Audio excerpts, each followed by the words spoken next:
Hello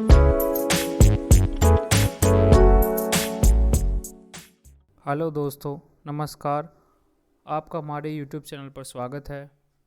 आज हम आपको बताने वाले हैं कफ सिरप यानी खांसी की दवा के बारे में।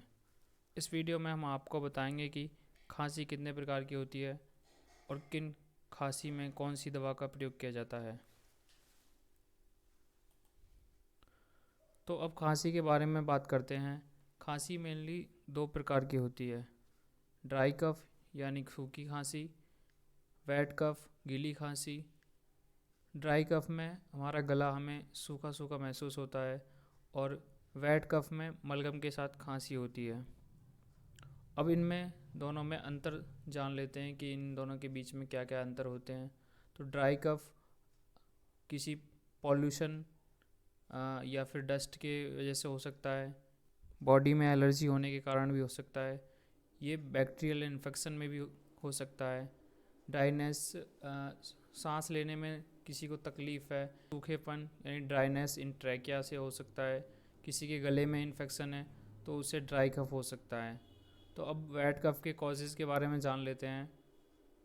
ये कोल्ड और फ्लू की कंडीशन में हो सकता है। अगर किसी को वायरल इन्फेक्शन हुआ है तो हो सकता है। अगर लंग्स में ब्रोंकाइटिस की प्रॉब्लम है उस कंडीशन में भी ये हो सकता है। किसी को निमोनिया हुआ है, निमोनिया में म्यूकस के सिक्रेशन की वजह से वेट कफ हो सकता है। किसी को अस्थमा की प्रॉब्लम हो तो उसमें भी ये हो सकता है। अब जान लेते हैं ड्राई कफ। इसमें मेन साल्ट क्या होता है, क्या इसकी जो ड्रग हम यूज़ करते हैं उसमें मेन साल्ट क्या होता है। तो डेक्स्ट्रोमेथ्रोपेन, क्लोरफेनेरामाइन,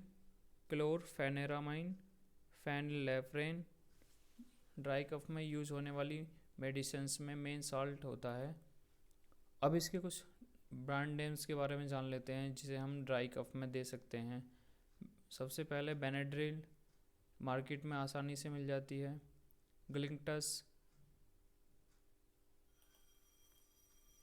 एस्थाकाइन DX, एम्ब्रोलाइट एस। ये अभी जो हमने देखे हैं ये वही साल्ट है जो अभी हमने ड्राई कफ में देखा था। तो नेक्स्ट बात करते हैं वेट कफ के बारे में। वेट कफ में यूज़ की जाने वाली मेन दवाई में जो साल्ट प्रयोग होता है, लीवोसाल्बिटामोल, एम्ब्रोक्सोल, ग्वाइनिफेनेसिन। वेट कफ सिरप के कुछ ब्रांड नेम्स जो कि मार्केट में अवेलेबल होते हैं, एस्थलीन AS, ब्रोजेडेक्स, एस्थाकाइंड LS,